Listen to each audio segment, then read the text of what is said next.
Ladies and gentlemen, in just a moment you'll be in the company of a sex, love, and relationships specialist. Dr. Sarah Cody King, also known as Dr. Hugs, studied under Masters and Johnson, and her goal is to improve situations one relationship at a time.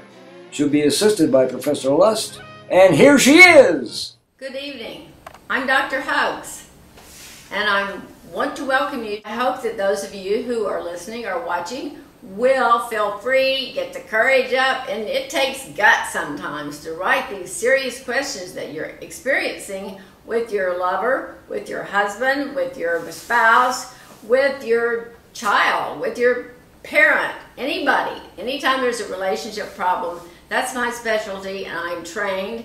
I did go back and study with Masters and Johnson, which was a wonderful experience, and it kept me in contact with a lot of internationally known therapists like myself, and I'm ready and eager to get your questions about your love life. My assistant here, Professor Lust, is going to read the questions, and I'm going to answer them for you. This question is from Mary in Houston. My husband wants sex much more often than I do, and I'm embarrassed to tell him I have a headache all the time. What can I do?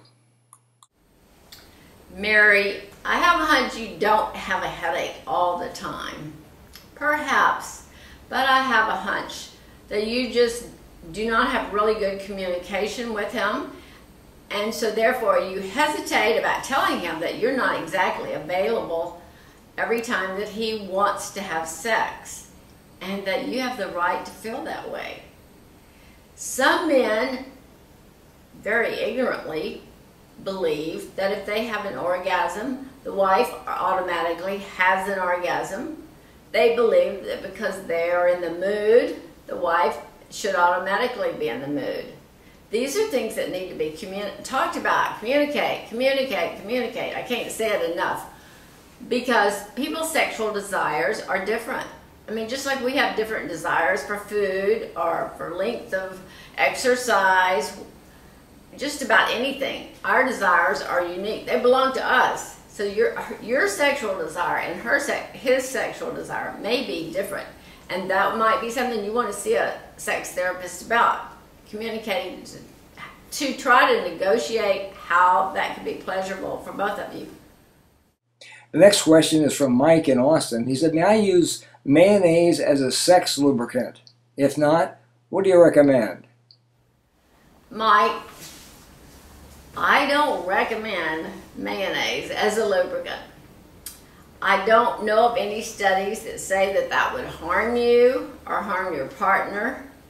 However, it is my recommendation that you try something that's been FDA approved for that kind of use. It's just not worth it taking the chance to use mayonnaise. You might want to try it for your hair, but I wouldn't use it for a lubricant. Thanks for writing, though. Ann from Oklahoma City says, my husband found 26 different sex positions on the internet, and some involve lifting me in the air.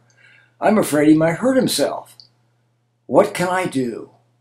Diane, you can count it a blessing that you have a husband that is very open and willing to do different things. Because I get lots of letters from women who say, my partner will not experiment at all. I'm the one that wants to experiment.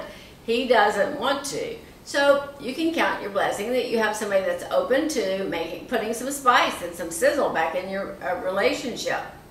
However, I don't think there's just 26 on the internet. I think I've actually seen a calendar that has 365 days worth of different positions. So, my recommendation is for you two to talk about it, decide which few you would like to try, but hey, don't do anything like getting up on his shoulders. No, you're not worried. You need to not just worry about hurting him. You could hurt yourself. Find one that's not going to be hurtful, but it looks fun to you, and try that one. The next question is from Joe on Texarkana. He says, my wife bought a vibrator and wants to use it during sex. Now, I want to provide the action, not some damn vibrator. What can I do? But because it takes guts to write those kind of questions, and that's what I'm urging all of you, listeners and watchers, to have the nerve to put on paper what your problem is. It saves you going to the therapist sometimes. Other times I will recommend that you go to a therapist.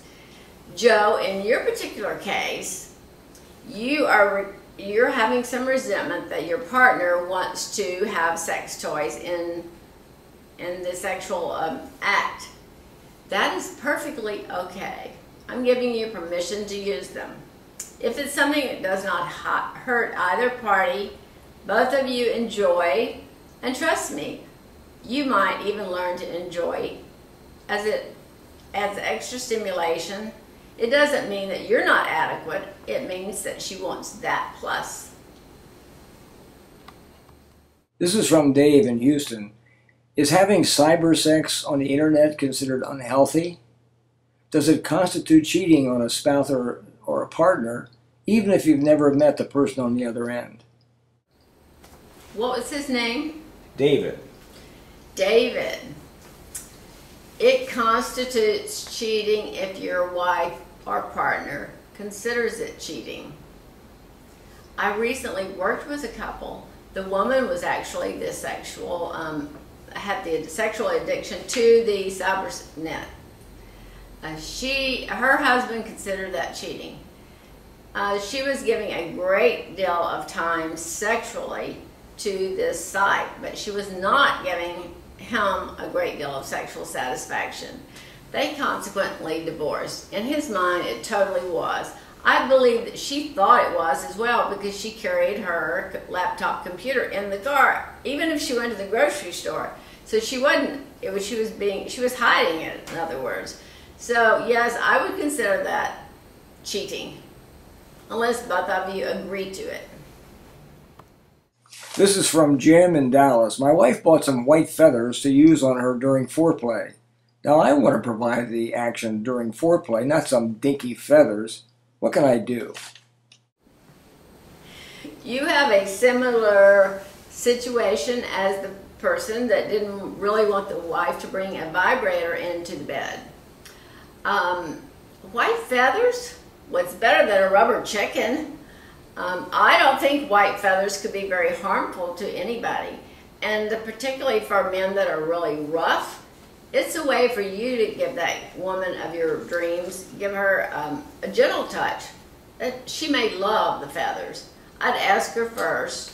Again, most of the things we're talking about that are problems, it's because the two people haven't communicated and really gotten clear on what the other one thinks about things. So, half of foreplay is just communicating. It happens before you get into bed. Okay? I've loved the questions tonight, haven't you? I mean, they've been really good. And I hope the rest of you that are listening or watching will feel free to send them. And I will answer them next week or the next week after that. We have so many coming in. Thank you so much for watching. Bye.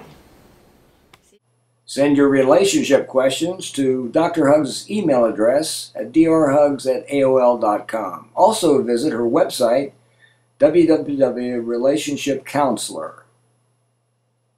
Thank you for watching. This is the first in the series with Dr. Hugs. The next one will be in several weeks. Don't forget to write her at drhugs@aol.com. This has been a Dr. Hugs production. Thank you for watching.